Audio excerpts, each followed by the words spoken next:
cris de détresse. Malheur à ceux qui ajoutent maison à maison et qui joignent champ à champ jusqu'à ce qu'il n'y ait plus d'espace et qu'ils habitent qu'ils habitent seuls au milieu du pays. Voici ce que m'a révélé l'Éternel des armées. Certainement, ces maisons nombreuses seront dévastées. Ces grandes et belles maisons n'auront plus d'habitants. Même 10 arbres des vignes ne produiront plus de pâte. Et un homère de semences ne produira qu'un effort. Malheur à ceux qui de bon matin courent après les boissons énivrantes et qui bien avant dans la nuit sont échauffés par le vin.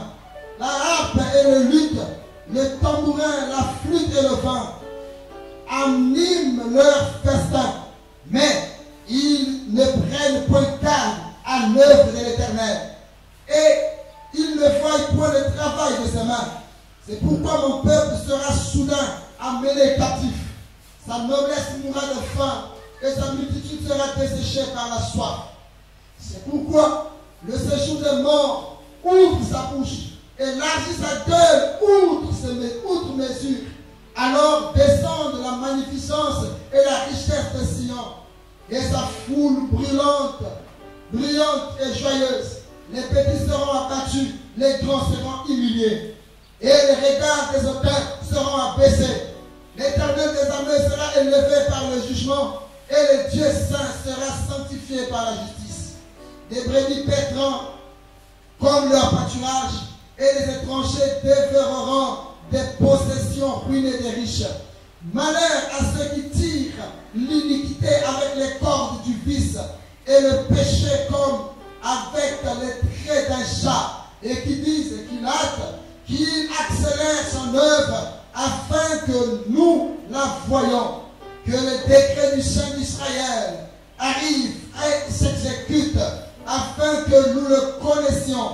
Malheur à ceux qui appellent le mal bien et le bien mal, qui changent les ténèbres en lumière et la lumière en ténèbres, qui changent l'amertume en douceur et la douceur en amertume. Malheur à ceux qui sont sages à leurs yeux et qui croient et qui se croient intelligents.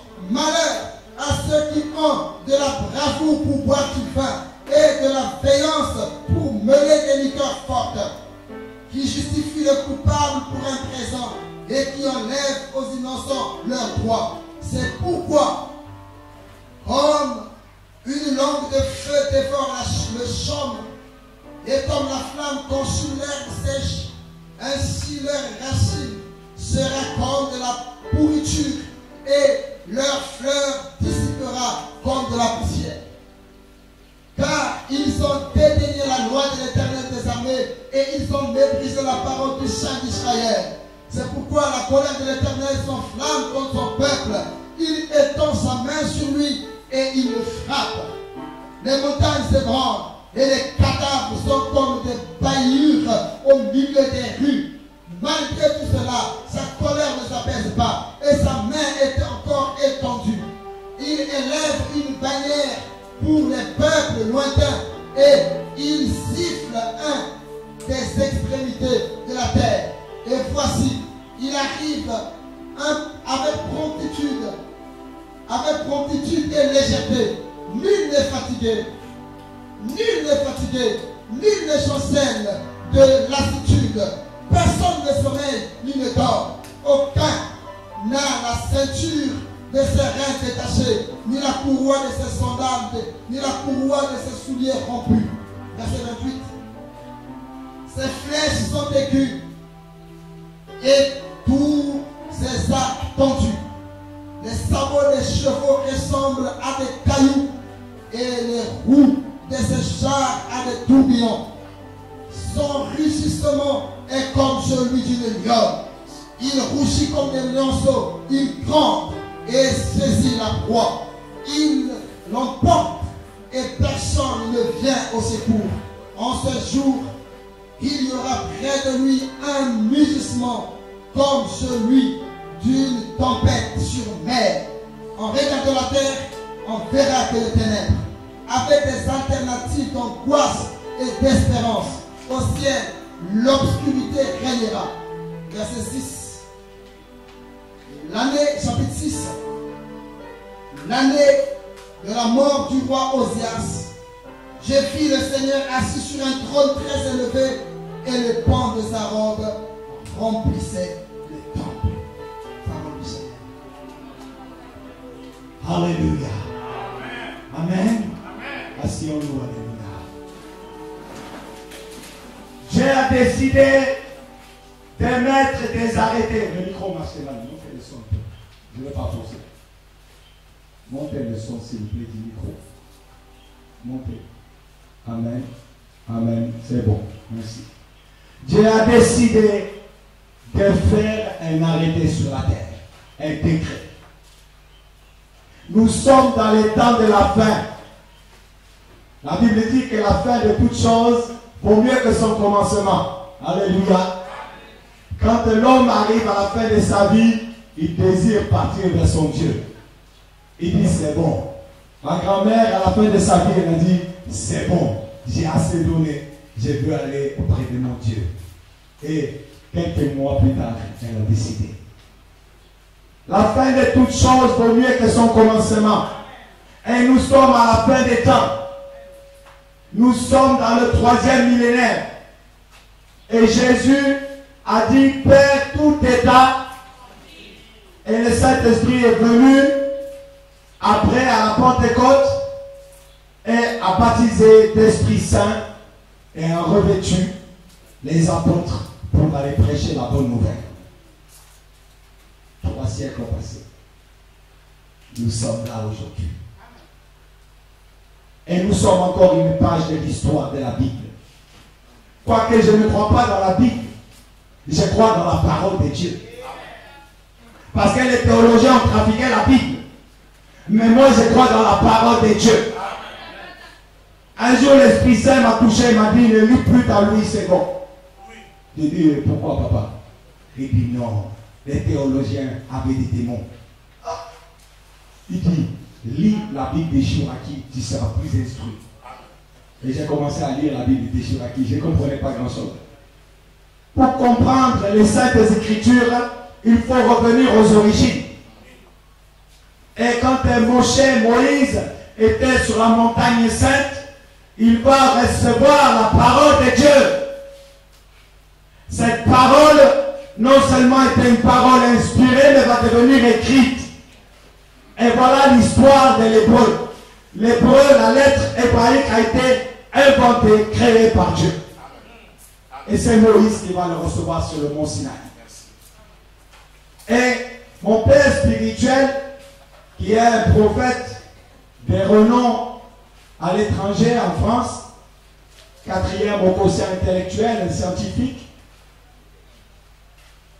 a trouvé, enfin, a continué des recherches que les Juifs avaient fait dans le Pentateuque.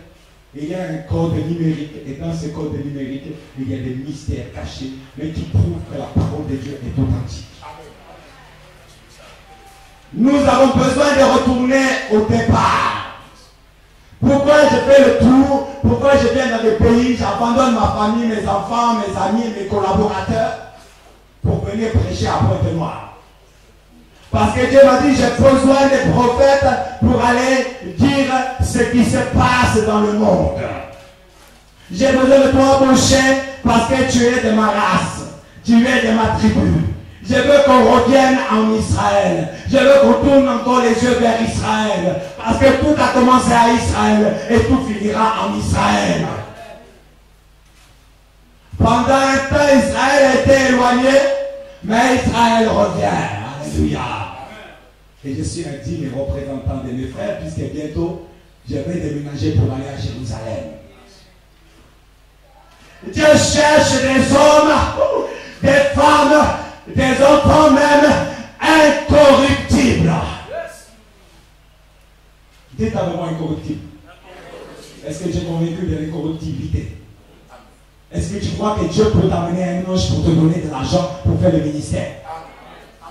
Mais il a dit, allez sans argent ni bourse. Allez. Nous sommes venus avec le prophète sans argent.